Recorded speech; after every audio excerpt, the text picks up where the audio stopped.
Is the leading story today. It's exactly 10 years since 34 mine workers were gunned down at what has become the Marikana Massacre. In 2012, mine workers were striking for a salary of 12,500 rand.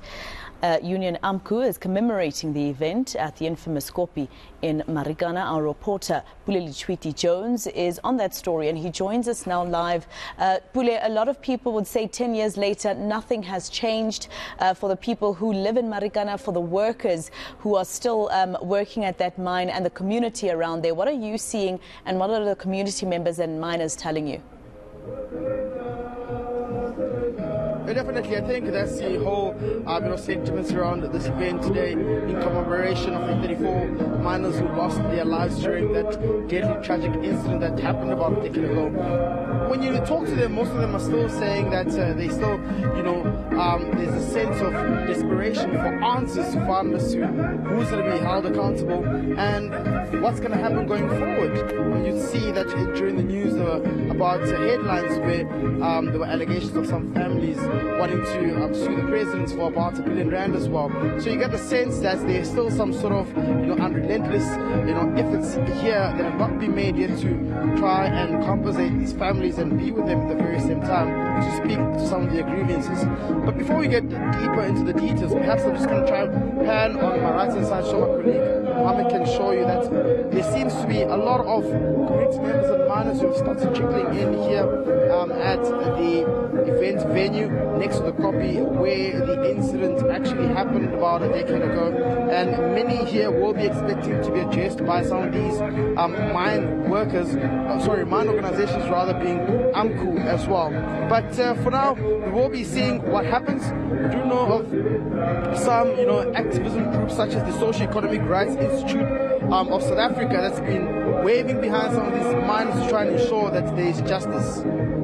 And Pule, I mean, the picture that you're showing us, I'm seeing very small children sitting there with the mine workers and the community. Quite sad, Pule, to see children born after 1994 having to sit with their parents commemorating such an event.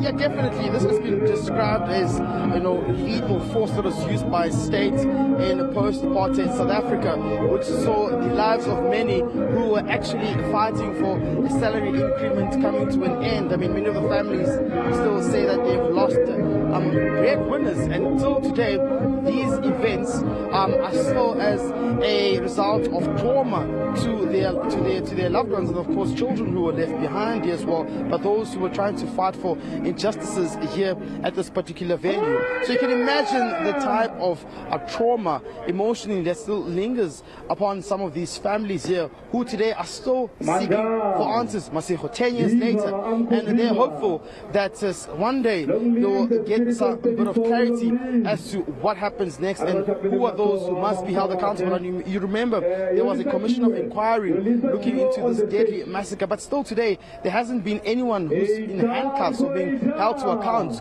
for the leading of this deadly tragic incident that took place in August in 2012. Quite sad, Pule, especially because the Farnham Commission of Inquiry that you allude to actually sat for more than 300 days during the space of 2 years, spending millions to find answers, yet no one has been prosecuted for this particular case. Have they said anything, Pule, to you in terms of the fact that they haven't received an apology, for instance, that they've been asking for from President Cyril Ramaphosa in his personal capacity?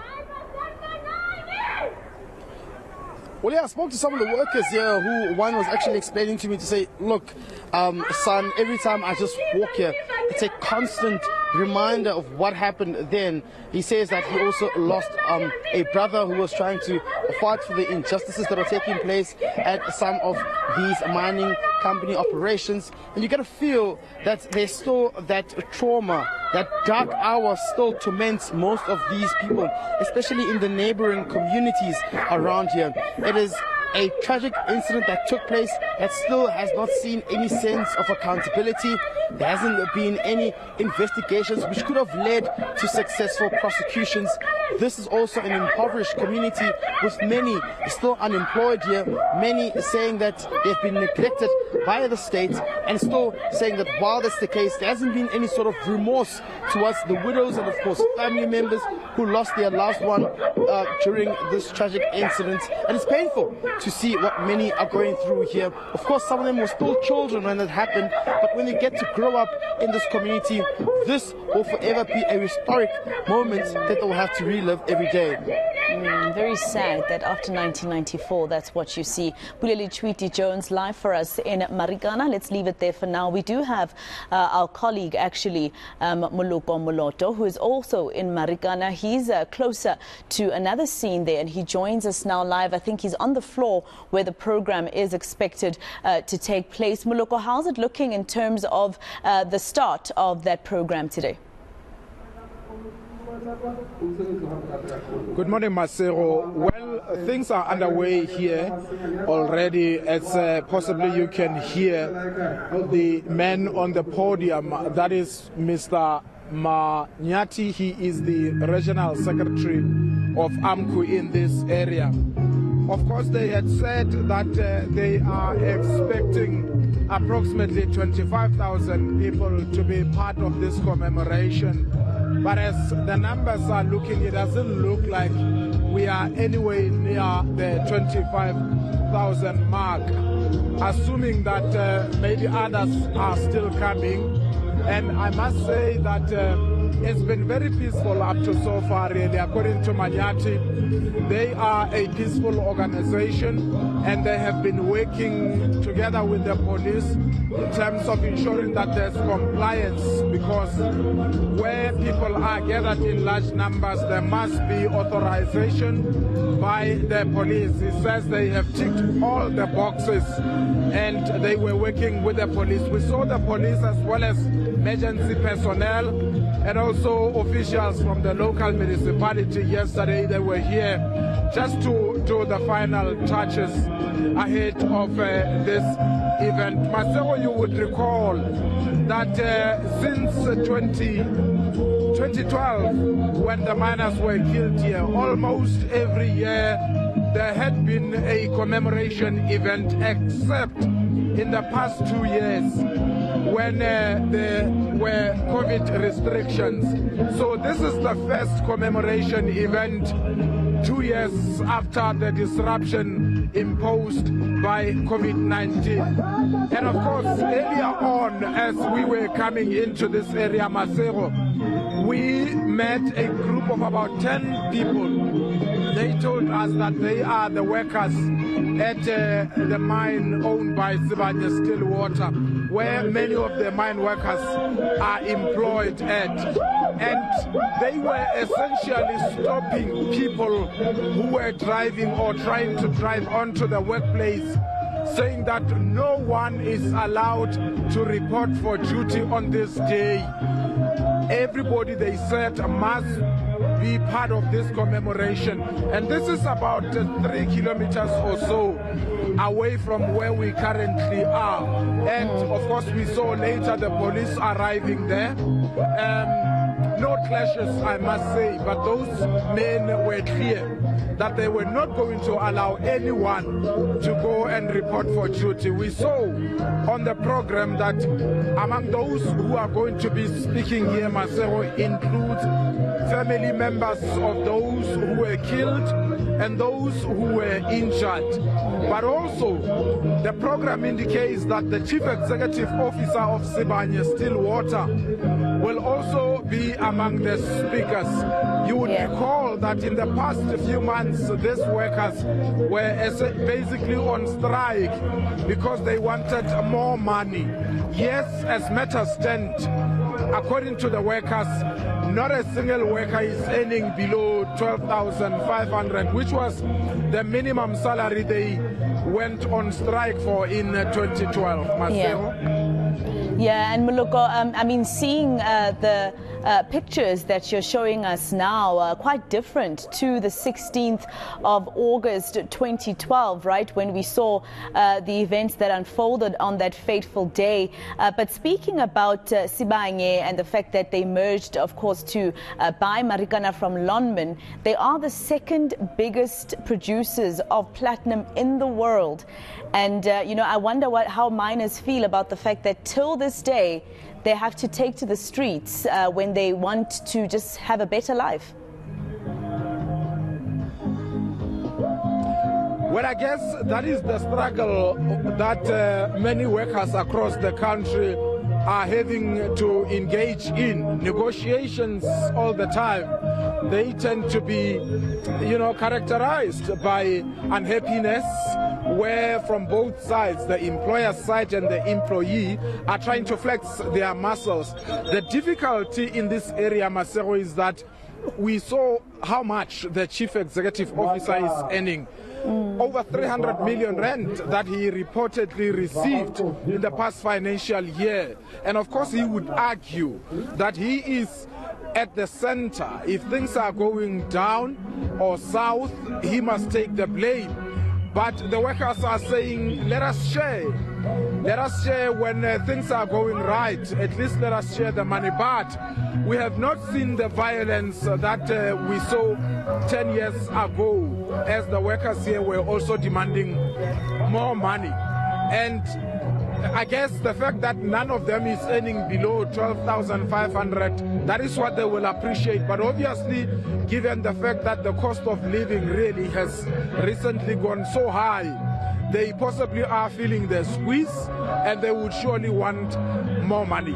And I suppose that is a right that they will say they have, Masero.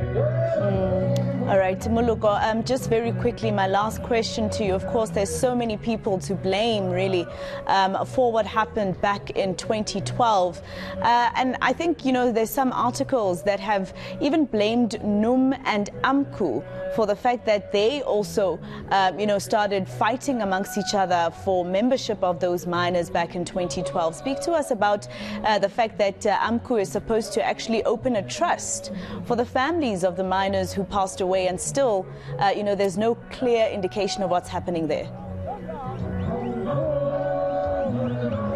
Well, that is correct, Masero. And when we arrived here, I think on Sunday, we did manage to speak to the two gentlemen.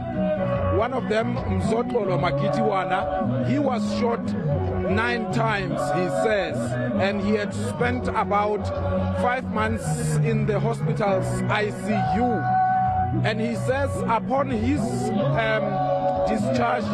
after he was discharged from hospital, he was arrested, and the police were saying he was among those who killed the 10 workers, that is the police, as well as the mine workers who were not on strike. And we also spoke to Olani Nzuza, who is also one worker. He's also been charged with regard to the killing of those 10 people. Now, Masero, remember that after the massacre, police came here to arrest nearly 300 people. And later, they released majority of them because that was wrongful arrest and also malicious prosecution. And the state has had to pay them millions of rand for that. But the number of those who were arrested was then reduced to 21. These are the people who have had to face the might of the law. However, some of them have since died, and there's only 17. So these two gentlemen were just saying to me that, look, they are now also accusing us of having killed the 34 mine workers. But they are saying if the state had a case against us, it's been 10 years, by now surely they should have convicted us. Yeah. And when you speak to Mr. Manyati, the secretary of AMCU in this region, to say who must take the blame for the killing of the 10 who were killed before the massacre, He's saying, look, the police must account. He's saying the police should be in a position to tell everybody how those people have died, essentially blaming the police. The reality of the matter is that people have died, and up to so far we have not seen anybody taking the responsibility. And as they say, this is 10 years of betrayal, 10 years of no arrest, and 10 years of no accountability. Absolutely. Moloko Moloto, live for us in Marikana. Earlier on, we had Pule Letshwiti-Jones, who was on the copy. I asked the team to just keep this certain video wall behind me, and I don't know if you can see. I particularly remember Mgcineni Noki, who was the man in the green blanket, who was one of the leaders in that particular strike, because he always had his green blanket on, as you can see him behind me. Because he always had that green blanket on, the police ended up nicknaming him Green, and he's one of the ones who was sadly killed back in 2012 and left behind his children and wife.